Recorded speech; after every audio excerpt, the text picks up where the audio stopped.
नमस्कार, आप देख रहे हैं यूपी क्राइम एक्सप्रेस और मैं हूं आपके साथ मानवी ठाकुर। शुरुआत करते हैं आज की खास खबरों से।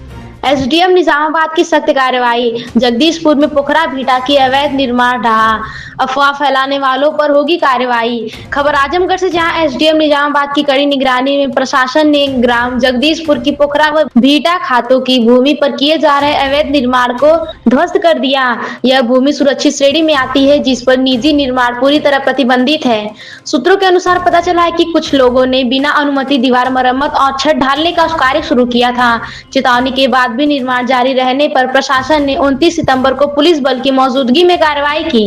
कार्रवाई के दौरान कुछ लोगों ने विरोध और पत्थरबाजी की कोशिश की, लेकिन पुलिस की तत्परता से हालात काबू में रहे। प्रशासन ने स्पष्ट किया कि पास मंदिर पूरी तरह सुरक्षित है और उसे छुआ तक नहीं गया। एसडीएम ने कहा कि अवैध कब्जा या निर्माण किसी भी हाल में बर्दाश्त नहीं किया जाएगा। अफवाह फैलाने वालों पर सख्त कार्रवाई होगी। जनता से शांति बनाए रखने और अफवाहों से दूर रहने की अपील की गई है।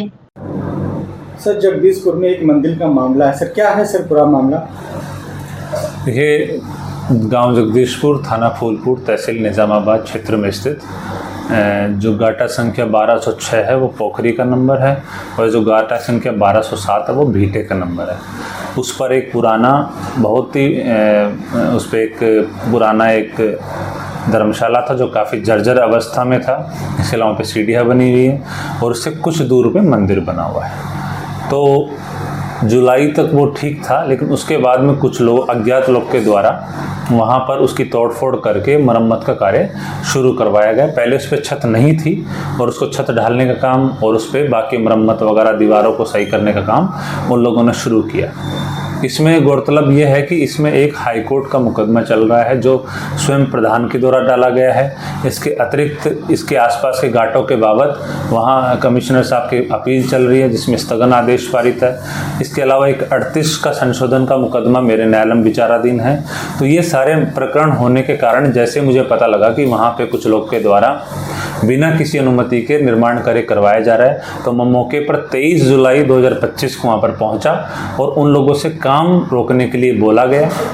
तो उन लोगों ने काम रोकने से मना किया, तो उन लोग, एक दो लोग के विरुद्ध तत्काल कार्रवाई उस टाइम पे की गई थी, लेकिन उसके बाद में भी इन लोगों ने काम नहीं रोका।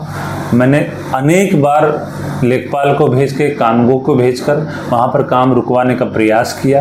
1 अगस्त को लेखपाल ने लिखित नोटिस के माध्यम से और वीडियो के माध्यम से वहाँ पर वीडियो बनाई उनकी सबकी, और ये बोला वीडियो पे कि आप लोग निर्माण कार्य बंद कर दीजिए, बिना किसी परमिशन के निर्माण कार्य मत करवाइए।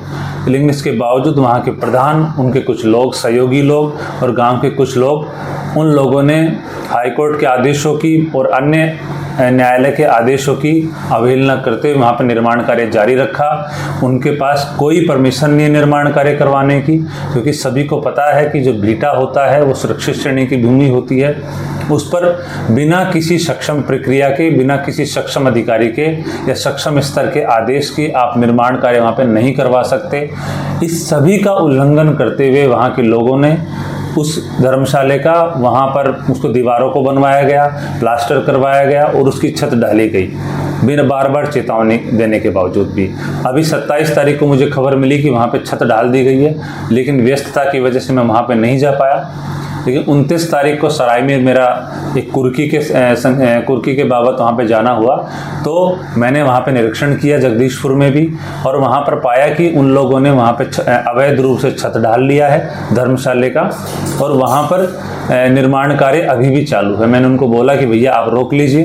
तत्काल प्रधान को भी सूचित किया गया कि आप आकर और स्पष्टीकरण दीजिए कि कैसे ये निर्माण कार्य हुआ है। तो प्रधान ने बिल्कुल संज्ञान नहीं लिया। वहाँ के किसी कर्मचारी ने, उनके किसी सहयोगी ने, किसी ग्रामवासी ने मेरे वहाँ रहते रहते किसी संज्ञान नहीं लिया। तो माननीय न्यायालय के आदेशों का पालन करते हुए मैंने तत्काल जेसीबी मंगवाई। जो अवैध रूप से जो अतिरिक्त हिस्सा बनाया गया था, सिर्फ उसको ढाने का कार्य किया गया। संपूर्ण धर्मशाला को कोई क्षति नहीं पहुंचाई गई और मंदिर वहां से लगभग 20 फीट दूर है।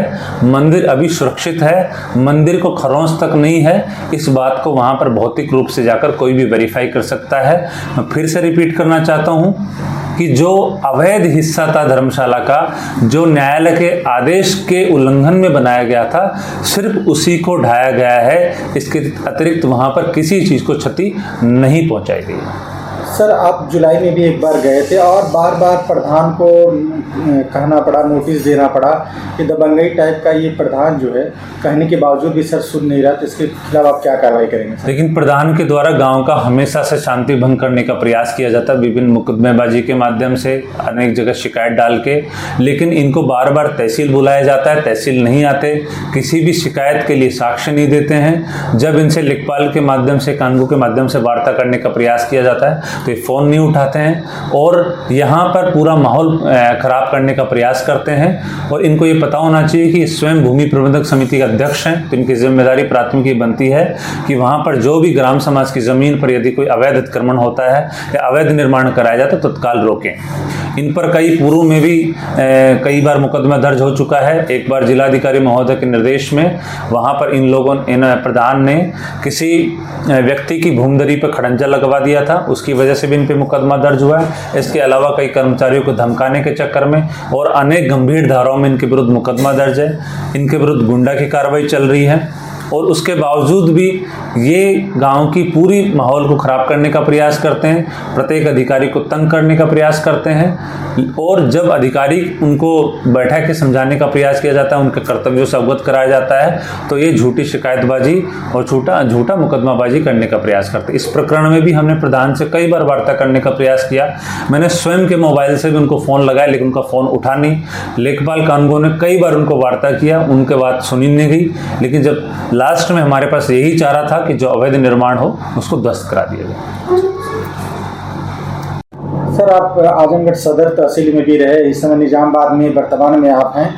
सर आप पे फर्जी आरोप लगाया जाता है, जो कि आप निष्पक्ष जांच करके स्वयं मौके पे जाते हैं, और तो एसडीएम नहीं जाते हैं सर, मौके पे भी जाते हैं और निष्पक्ष जांच करके कार्रवाई भी करते हैं। इसके बाद भी आपके खिलाफ अफवाहें उड़ाई जाती हैं फर्जी।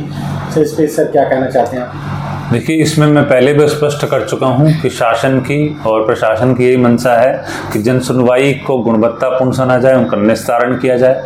और मैं न्यायालय में भी दोनों पक्षों को सुनने के पश्चात, मौका वेरीफाई करने के पश्चात ही ऑर्डर करता हूं। इससे कुछ लोग हैं जो क्षुब्ध हो सकते हैं, उनको अधिकार है कि अपीलीय न्यायालय में जाएं, लेकिन इसके बावजूद उनके द्वारा अनावश्यक रूप से बिना बात के अफवाह उड़ाने का प्रयास किया जाता है, तहसील का माहौल खराब करने का प्रयास किया जाता है, क्षेत्र का माहौल खराब करने का प्रयास किया जाता है। ये सब बिल्कुल निराधार हैं और इनका कोई बेबुनियाद है, कोई इनका आधार नहीं है और ये सब झूठी अफवाहें हैं। कुछ लोग जो तहसीलों में बिचौलियों की भूमिका निभाते थे, इसके अलावा जो तहसील के क्षेत्र में जो भूमाफिया जो लोग दूसरों के ज़मीनों पर कब्जा किया करते थे, न्यायालय में गलत तरीके से प्रभावित करके आदेश करवाया करते थे, उन पर कंट्रोल करने का प्रयास किया गया है। और वो सब लोग इसी से क्षुब्ध हैं और इसी को वो लोग धार बनाते हुए झूठे मुकदमों को लेकर, झूठे मामलों को लेकर एक माहौल बनाने का प्रयास करते हैं, ताकि वहाँ पर पूरी तहसील के जो जनसुनवाई है, तहसील के जो कार्यविधि है, तहसील की जो कार्य प्रणाली है, उसको नुकसान पहुँचाया जा सके। पूरे प्रदेश में सर पहला स्थान आया हुआ है, सर इस पर क्या कहना चाहते हैं? मैंने निजामाबाद तहसील में जाते ही समस्त कर्मचारियों को एक निर्देशित किया गया, उनको सभी को, कि गुणवत्तापूर्ण निस्तारण हो, शिकायतकर्ता से वार्ता करी जाए। मैं स्वयं मौके पर जाकर आईजीआरएस का मैंने निस्तारण करवाया है। मुकदमे से संबंधित जिनके मुकदमे लंबित थे बहुत सालों से, 5 साल 7 साल से, उनके मुकदमों का निस्तारण त्वरित मैं स्वयं मौके पर जाकर मैंने किया है। और इसी का परिणाम है कि संतोषजनक हमारा फीडबैक, 90% से ऊपर संतोषजनक फीडबैक प्राप्त हुआ है और हमें 100% संपूर्ण ओवरऑल अंक हमें प्राप्त हुए हैं। उसी की बदौलत माह जुलाई और माह अगस्त दोनों महीना में तहसील निजामाबाद को पूरे प्रदेश में प्रथम स्थान प्राप्त हुआ है। और ये इसी का परिचायक है कि तहसील में सुधार हुआ है, तहसील में लोग की समस्याएं सुनी जा रही है, वहाँ पे उनका निस्तारण गुणवत्तापूर्ण किया जा रहा है। सर अब तक कितने मुकदमे मतलब खत्म हुए हैं सर, निस्तारण हुए हैं? जब मैंने तहसील का कार्यभार ग्रहण किया था तो वहाँ पे सिर्फ 4 से 5 महीना में 450 मुकदमों का निस्तारण किया गया था।